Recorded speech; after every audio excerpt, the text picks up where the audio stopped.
O blog Na Trilha da Bola entrevista Paulo Leandro, doutor em Cultura e Sociedade pela Universidade Federal da Bahia, pesquisador e especialista do futebol baiano. Na verdade, eu comecei a editar esporte quando eu tinha 12 anos, quando eu acompanhava os jogos do Vitória com meu pai, e no dia seguinte aos jogos eu lia os jornais e recortava as notícias sobre o Vitória, fazia uma ediçãozinha, ainda guardo até hoje minhas edições, são minhas melhores edições, acho que eu acho mais bem arrumadas, mais informativas. Como você analisa o cenário socioeconômico do futebol baiano?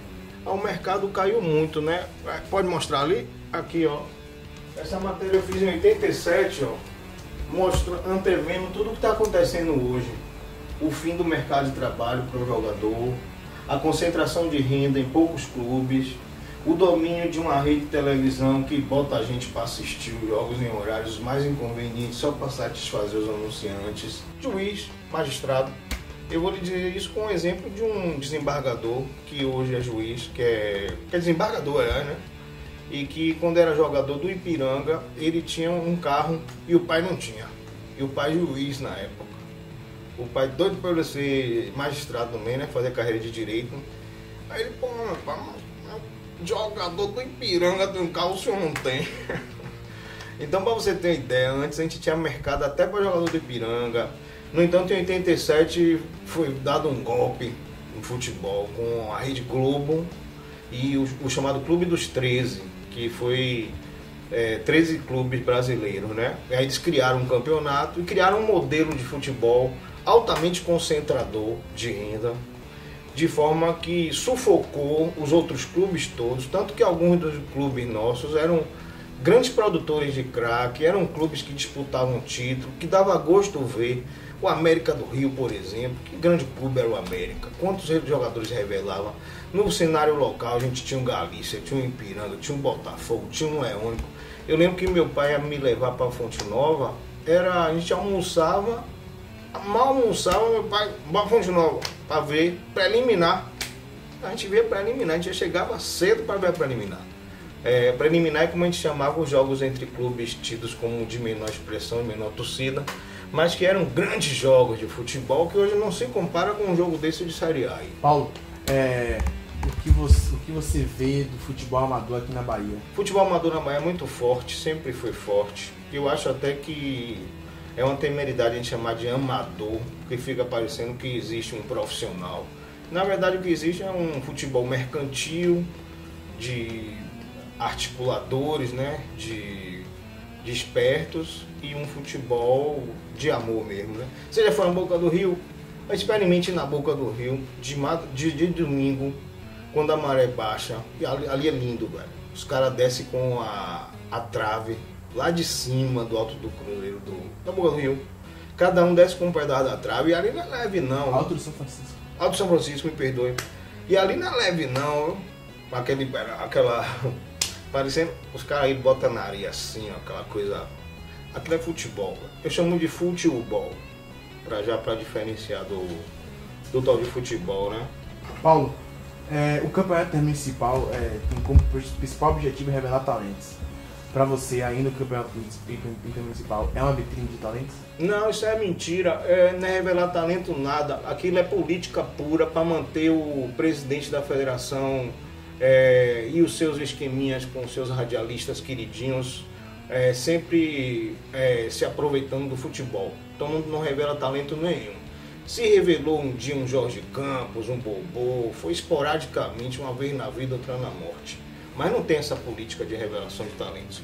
Quem aproveitava bastante era esse menino da Catuense, Antônio Pena, aproveitava bastante os jogadores do intermunicipal. Mas dizer que ele é construído para revelar talentos, não, ele é construído para a política do atual presidente, porque ele, como a federação tem um estatuto ridículo e esdrúxulo, para que serve o intermunicipal? Para revelar que talento? O intermunicipal serve para manter os mesmos que estão aí há não sei quantos mil anos atrás, como diz Raul, né? Paulo, você já fez a cobertura do intermunicipal como assessor da FBF 95. queria uma visão sua particular do campeonato. O que você achava de mais interessante e o que você acha ou achava que poderá melhorar no Intermunicipal. Porra, é maravilhoso o Intermunicipal, é a nossa Copa do Mundo.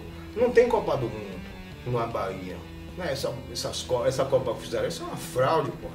Sabe, a nossa Copa Intermunicipal, porra, é Muritiba com Cachoeira, é Itapetinga com a Conquista, o Sudoeste, a galera curtindo ir pro estádio para torcer por seu município, podendo incentivar aqueles jogadores de sua cidade. Culturalmente, eu vejo o Intermunicipal como cultura. Então, acho que Intermunicipal como cultura, eu acho que é um desperdício a Bahia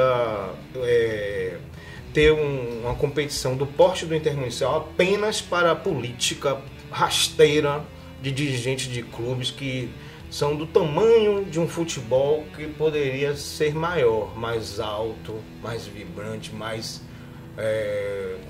mais competente, né?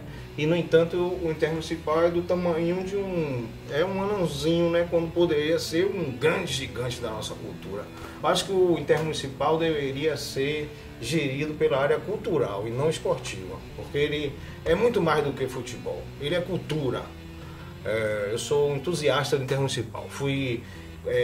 Eu cobri Itapetinga campeão 2 vezes, bicampeão. Eu cobri Muritiba sendo campeão, acho que foi dentro de casa também, foi campeão, Muritiba. E cobri vários jogos assim, bem interessantes, né? E Intermunicipal, pra mim, é gente pura, é gente, velho. É cultura e gente. E futebol, né? Que junta as duas. Futebol é o que faz a liga, né? Como se fizesse um bolo. E o futebol é a liga que junta cultura com gente. Os jornalistas, em geral, do da Bahia, enxergam a competição. A Tarde sempre cobriu bem, inclusive a Tarde Municípios, quando o Sérgio Matos era editor, mesmo ele dava bem. A Tarde sempre deu bem Intermunicipal. Quando tinha final, Tribuna cobria Correio. Virgílio Elísio, quando teve na federação, montou uma assessoria de imprensa digna, que recebia ordenado da própria federação, sem precisar estar se misturando com outras atividades. Então acho que os jornalistas, agora de uns tempos para cá, acho que o jornalista ficou assim, um pouco pedante no sentido de curtir mais Champions League. Paulo Vinícius Coelho é o ídolo de vocês, né? Que tem aqueles números todos, aquela estatística. Então a gente perdeu um pouco de humanidade. Quais seriam os principais passos para a competição ter essa grandeza que ela merece? Rapaz, o Intermunicipal já foi, se eu não me engano, uma das 5 maiores competições do mundo. A gente teria que pesquisar ali, mas ele só perdia para a Liga Inglesa, que a Liga Inglesa, a Copa da Inglaterra, ela reúne todas as ligas, as séries, né? Aí era mais velha. Aí eu acho que tinha para mais de 500 inscritos, uma coisa assim, bem absurda. Mas nosso Intermunicipal já chegou a ter mais de 100 ou quase 100 cidades inscritas. Ele reúne bem, o pessoal se anima muito para disputar o Intermunicipal.